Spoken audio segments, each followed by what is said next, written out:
تیره یوه اونۍ کې د ننګرهار ملي امنیت ځانګړو ځواکونو 18 تنه د بیلابیلو جرمونو په تور چې یو شمېر مهمات هم ورسره نیولي دي. د ننګرهار مرستیال والي تمیم عارف مومند وایي په نیول شوو کسانو کې وسلوال طالبان، خلکو ته نامسوله ګواښ کوونکي او د داعش ډلې ښاري مسؤل حیات الله په ګډون د دې ډلې 15 غړي هم شامل دي.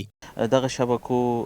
داخل د ښار کې فعالیت کولو نو پرته له شکه دغه شبکې زمینه سازي کوي نورو لوړو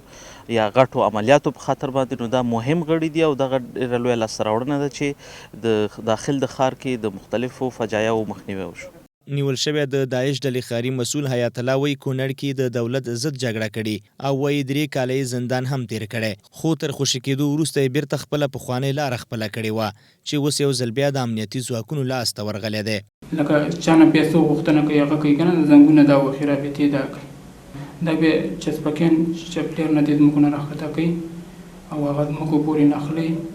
او نمبرې ورته پیدا کوي، هغه ته یې ورکوي، هغه ورته زنګونه وښي، دوی کار کوي. د وسلوالو طالبانو نیول شوي غړي هم مني چې دوی د ننګرهار په مختلفو ولسوالیو کې د دولت ضد فعالیتونه کړي او ترڅنګ هغه کسان چې خلکو ته د پیسو په بدل کې ګواښونه کول وایي لومړی په داعش لیکو کې و او وروسته بیا دې کار ته مخه کړي. حکومت ما ته زنګ راووه چې پیسې ما راغستې دي، چېرته یې راوړم؟ ما ورته ویل چې شمشپور پل ته یې راوړه، بیا مې ورته ویل چې خرکرانو کلا ته یې راوړم. کله چې خرکرانو کلا ته راغی نو ما ته ویل چې زه پمپ کې ولاړم، پمپ ته چې کله زه راغلم نو امنیتي ځواکونو د خوا ونیول شو. نو زه راغلم چې رالم د ولسمرخیلو طرف ته دلته چې رالو